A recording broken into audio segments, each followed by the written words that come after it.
aula anterior, nesse vídeo agora, eu estarei dando continuidade a partir do curso de Química, tá? As questões envolvendo a disciplina de Química, tá? E eu vou estar falando sobre equações químicas, tá? Essas equações sempre representam uma estrutura em que as fórmulas moleculares ou unitárias das substâncias iniciais, que são os reagentes, né, são escritas do lado esquerdo da seta. E as fórmulas das substâncias finais, que são os produtos, elas são escritas do lado direito. Que nem vocês estão vendo eu mexendo aqui na tela, ó, no meu mouse, né, que eu acho que dá para ver o mouse.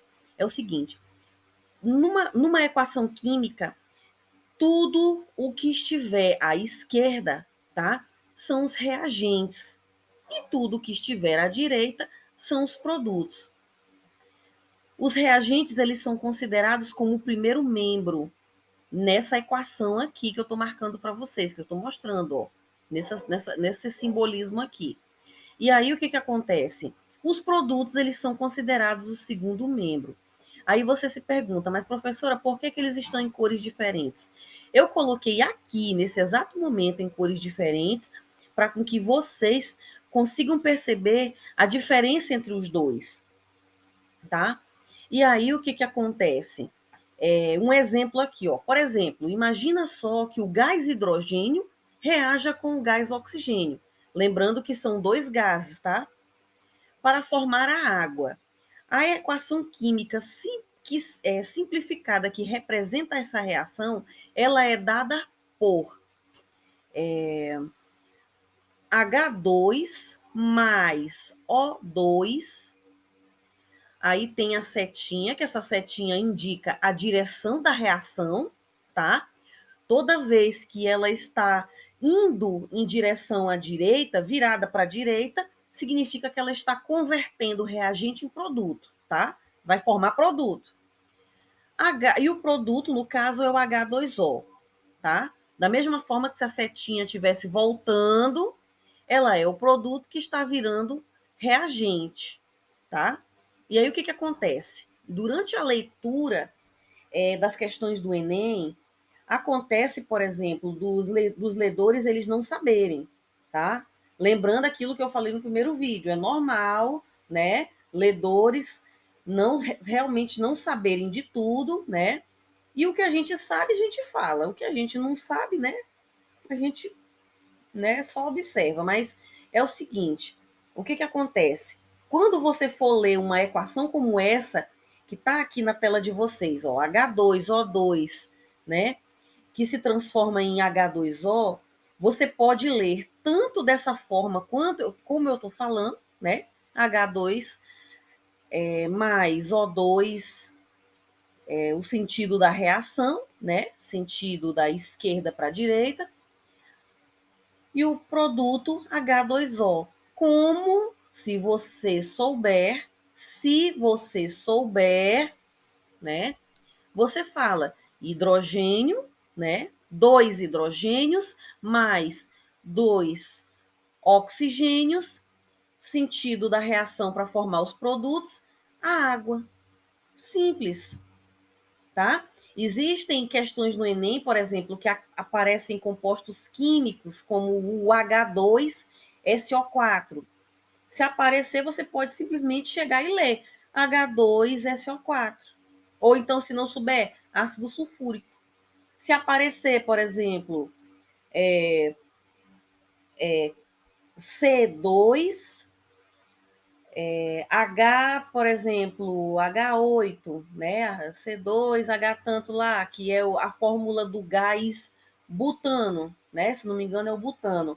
Você pode simplesmente falar, ó, a fórmula do gás butano. Ou então falar lá, né? O C2H fulano, não sei o que, não sei o que, não sei o que aparece lá direitinho, tá? Você pode simplesmente descrever. Se você não souber o nome dos compostos, não tem problema, você pode simplesmente falar. Mas vai depender da tonalidade da voz, tá? Tonalidade da voz e a maneira como você vai falar para o candidato. Lembrando o seguinte, que durante a leitura dessas questões, vocês não podem passar a opinião de vocês. Por exemplo, eu acho que é isso. Não. Ou você faz uma leitura comparando, ou você faz a leitura do que você entendeu ali, você vai lá e lê. É isso, tá bom? Continuando.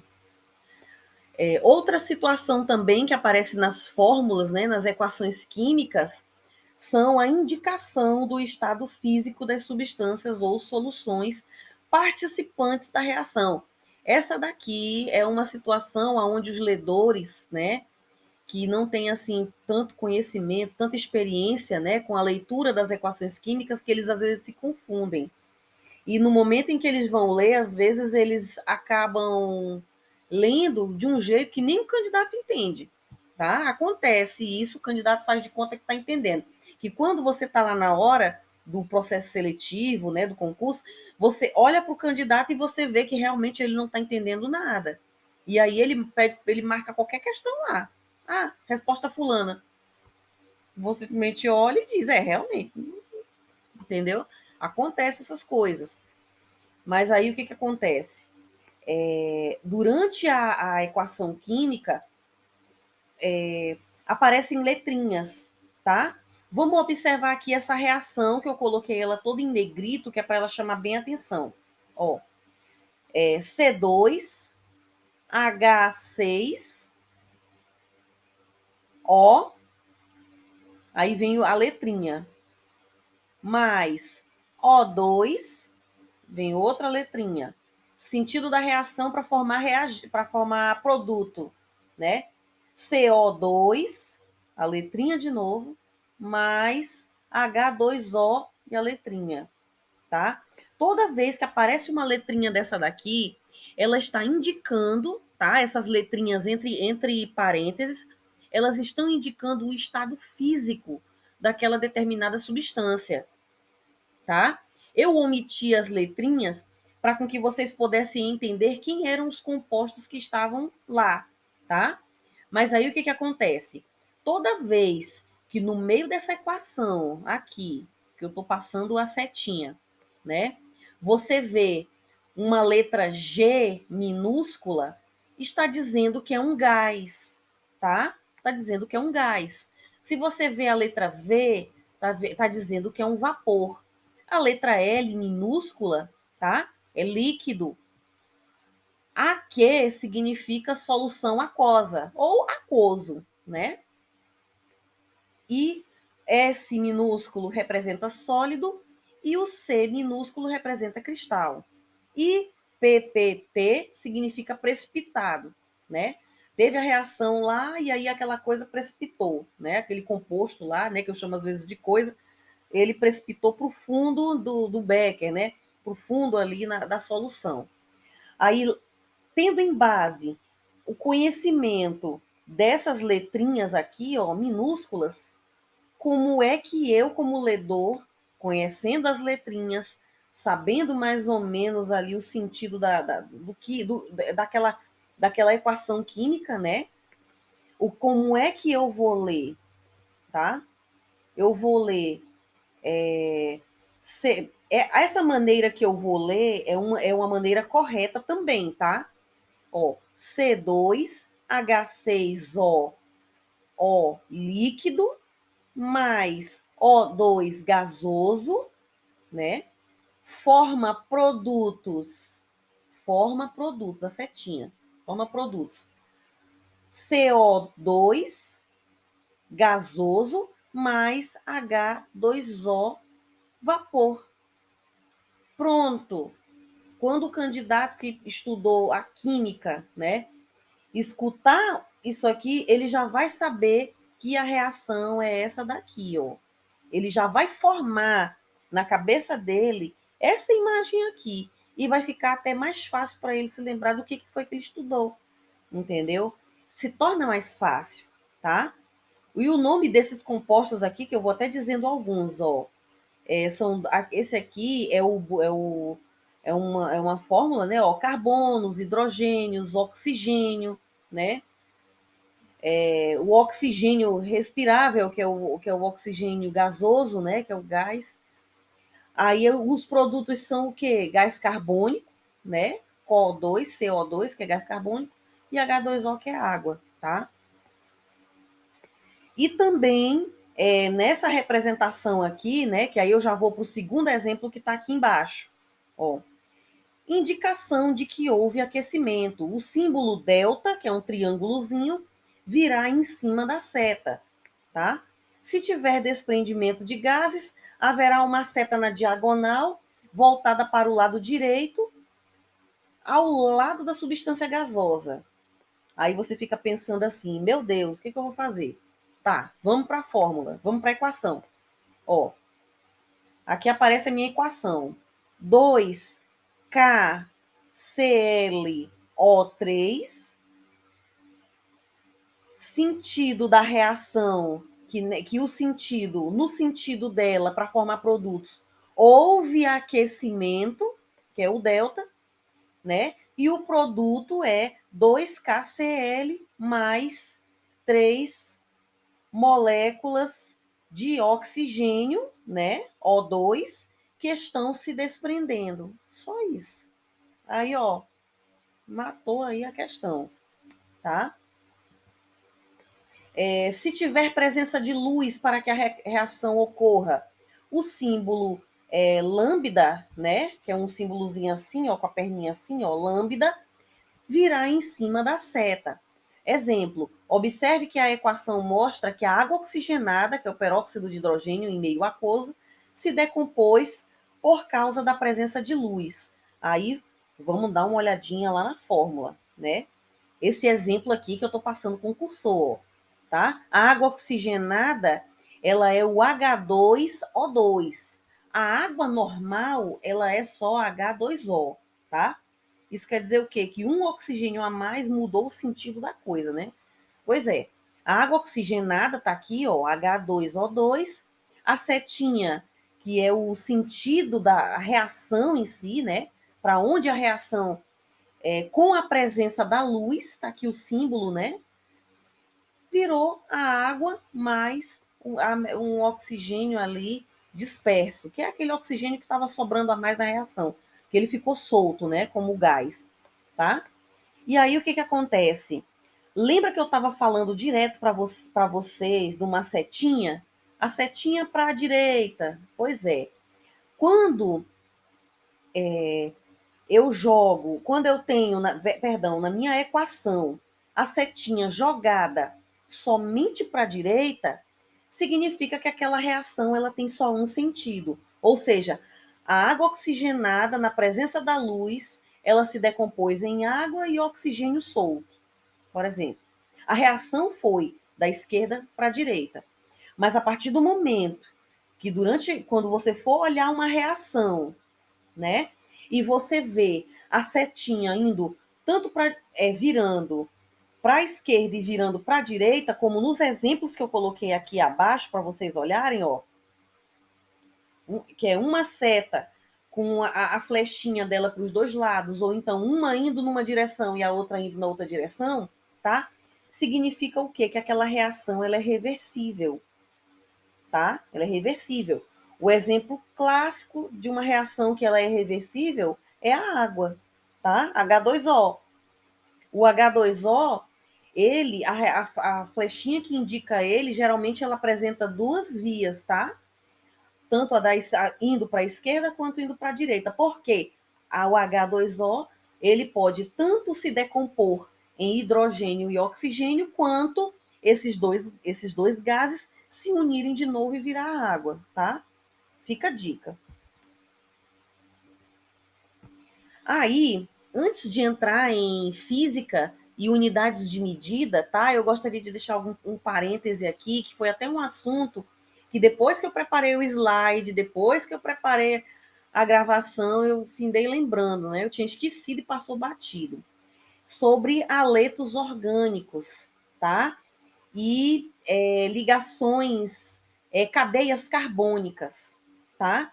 Geralmente, as cadeias carbônicas, eu vou até utilizar aqui, deixa eu ver se eu encontro aqui um material.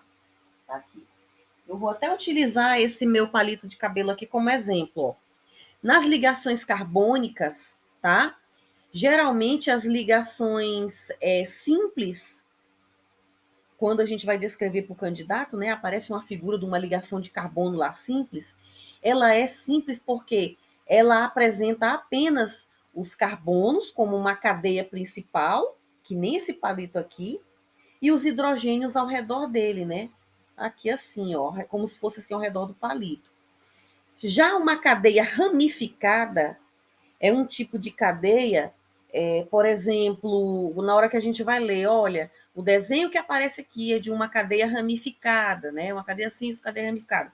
A cadeia ramificada, geralmente, ela apresenta a cadeia principal, né? Que aí a gente vai falar. Uma cadeia ramificada, ela apresenta uma cadeia principal e no canto, por exemplo, se o ramificação tiver aqui, é, no canto superior dessa cadeia direito, eu tenho uma ramificação, tá? Aí você fala, eu tenho uma ramificação. Se aparecer uma bolinha aqui assim, né? Uma bolinha, um círculozinho, que é um anel benzênico, ó, eu tenho uma cadeia carbônica ramificada e nesse ramo localizado em tal canto, que é o canto direito, né? Por exemplo, eu tenho um anel benzênico, tá? Aí, por exemplo, se nessa cadeia simples aparecer uma molécula de oxigênio isolada, presa por dois tracinhos aqui e dois tracinhos aqui, como acontece. Aí você fala a modalidade de cadeia carbônica que ela é, tá? Que ela é um tipo de cadeia, se não me engano, que pode ser saturada ou insaturada. Aí você fala isso. Aí pronto, essas palavras simples pode fazer com que o candidato se lembre do que ele mesmo estudou. Porque no momento em que estiver formando a imagem daquilo que a gente está lendo na mente dele, né, que o cérebro dele estiver unindo as palavras que ele está escutando para formar uma imagem, ele vai imaginar aquilo ali, tá? E aí, continuando agora na disciplina de física, que essa daqui é onde o bicho pega, onde todo mundo aí, ou pelo menos a maioria, fica com medo, tá? É o seguinte: em física, eu quero falar sobre as unidades de medida e alfabeto, tá? Geralmente, na disciplina de física, é trabalhada aquela questão do alfabeto grego, tá? O alfabeto grego. E aí, para poder facilitar, para com que vocês decorem algumas palavras, porque querendo ou não querendo, a gente vai precisar, como ledor, ler a, a tal da letra, né? Ler para o candidato escutar. Aí o que, que a gente vai fazer? A gente vai começar, é só olhar aqui nessas duas colunas, né, do papel, que ficam à esquerda, tá? Eu vou começar falando sobre a primeira coluna, tá bom? O que, que acontece? Nessa primeira coluna, eu vou ter o começo do alfabeto, tá? Do alfabeto grego. Geralmente, na física, tanto na física quanto até mesmo na matemática, aparece esse símbolo aqui, que parece um peixinho, mas não é. Ele é um A com uma bolinha e um tracinho para cima e um tracinho para baixo, né? No lado direito dele. Essa letra ela se chama alfa, tá? Ela é a primeira letra do alfabeto grego e ela é tida como o início, como o começo. Na física, ela é citada como as partículas de ondas alfa, tá? Partículas, existem também radiação alfa, que vem com esse símbolo, né? Que a gente fala essa pronúncia. Indo para a próxima. Eu tenho também as partículas beta, que é um Bzinho com um puxadinho para baixo, tá? Existem partículas de onda, fórmulas na física que utiliza essa palavra, beta. Essa que parece um Y, né, diferente, a gente chama de gama, tá? Tem aquela que a gente ouve muito nos filmes, né, nos filmes hollywoodianos sobre radiação gama, né? Que é radiação ionizante.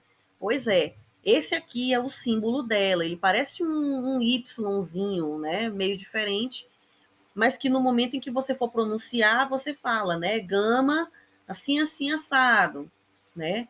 As partículas gamas, a, ondas eletromagnéticas são representadas, por exemplo, né, pelas partículas gamas que conseguem atravessar o vácuo, né? Já as partículas beta e as partículas alfa, elas não conseguem, elas têm dificuldade para atravessar barreiras, né? Quando a gente vai trabalhar com o assunto de radiação. Pois é. E aí a próxima delas, que é uma que parece um Szinho, tá? Ela é a delta, tá? Essa letra aqui, geralmente, quando aparece o delta, ele geralmente aparece como a versão maiúscula dela, tá? Por exemplo, quando a gente vai calcular o tempo, né? A gente calcula o delta T, tá? O delta de delta, né? Na hora de fazer o símbolo lá, e o T de tempo, tá?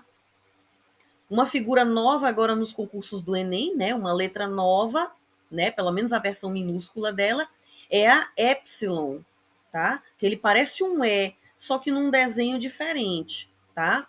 Tem a de zeta, que essa de zeta, ela aparece como a versão dela maiúscula, tá? Na matemática, viu? Como, por exemplo, os números, se não me engano, eles eram os números Z, se não me engano, é o conjunto dos números naturais, tá? Ele aparece como Z. Por exemplo, eu tenho o meu conjunto A, eu tenho o meu conjunto B e eu tenho o meu conjunto Z, por exemplo. Conjunto Z é o conjunto de todos os números, né? Todos os números naturais. Aí tá, continuando.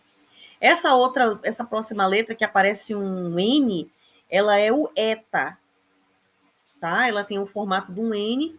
Pelo menos na matemática, eu não lembro de ter visto esse N diferenciado, né? E nem esse H.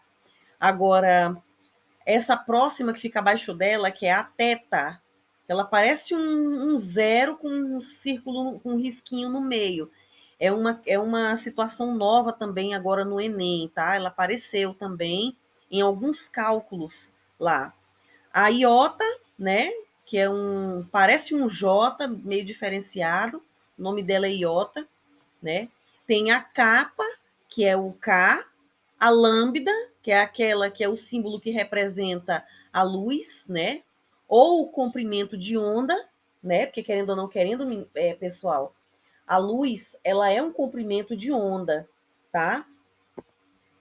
Um comprimento de onda que ela consegue se propagar no vácuo também, tanto no meio aonde tem o oxigênio, né? Que não é só oxigênio, é uma dispersão de gases, quanto no espaço, né? Que é o vácuo.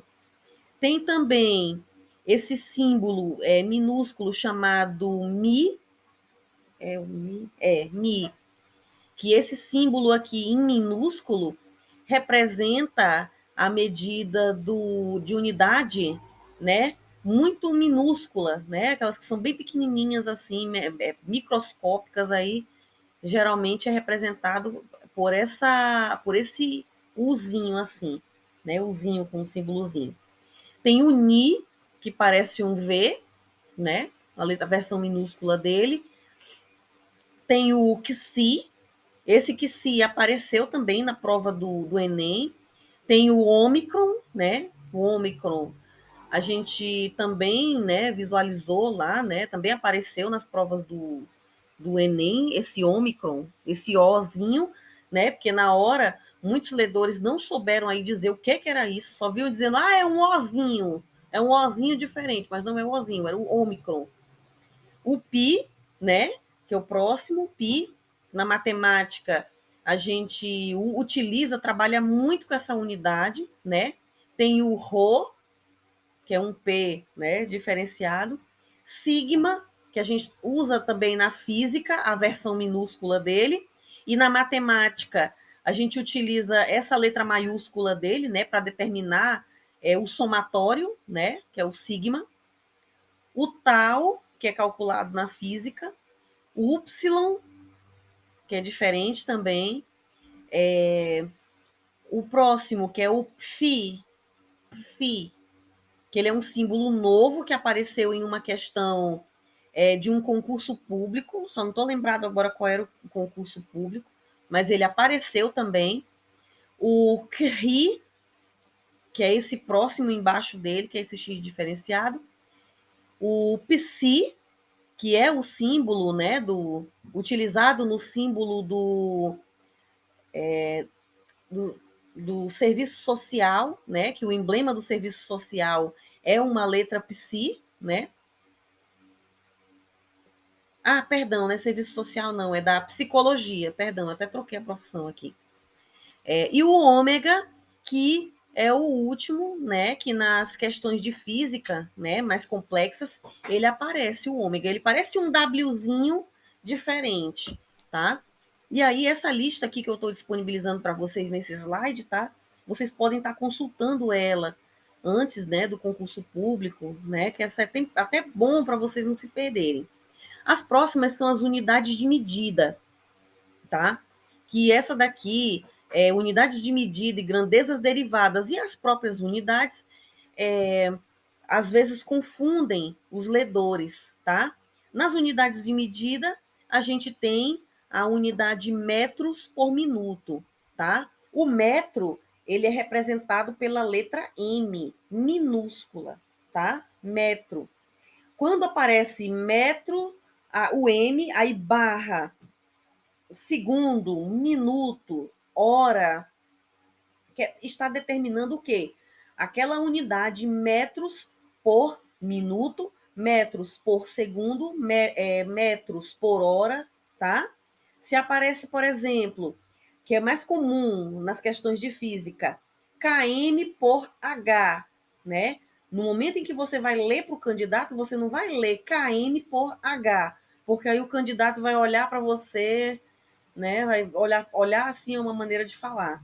Ele vai olhar e aí ele vai pensar assim, meu Deus, o que é km por h? Aí ele vai ficar assim, vai ficar confuso, entendeu? Por isso que o mais importante é que nós, como ledores, a gente tem esse conhecimento, tá? Das unidades de medida, das grandezas, o que é, o que não é. É bom a gente ter esse conhecimento para poder passar com mais clareza a leitura dessas questões para os nossos candidatos, tá? E a mais comum de todas, né? Quilômetros por hora, centímetros por segundo, tá? E são essas daqui, que é tranquilo também. Das grandezas derivadas, as grandezas derivadas a gente tem a força, né? Que no momento em que a gente for ver a questão da força, ela é em Newton, né? A unidade dela é o N maiúsculo, que é Newton, né? Por exemplo, Newton, né? Aparece lá a grandeza. A velocidade é M por S, que a gente não lê M por S. A gente lê metro por segundo ou metros por segundo, tá? Se tiver qualquer coisa que apareça, a gente lê também. A aceleração, metros, que aqui na unidade mostra metros por segundo ao quadrado. Por quê? Ela está elevada como potência, tá? E para determinar volumes, tá? A gente trabalha com esse m elevado ao cubo, m elevado a 3, tá? Que o metro, que a gente chama de metro cúbico, tá? Aí continuando para não se atrasar.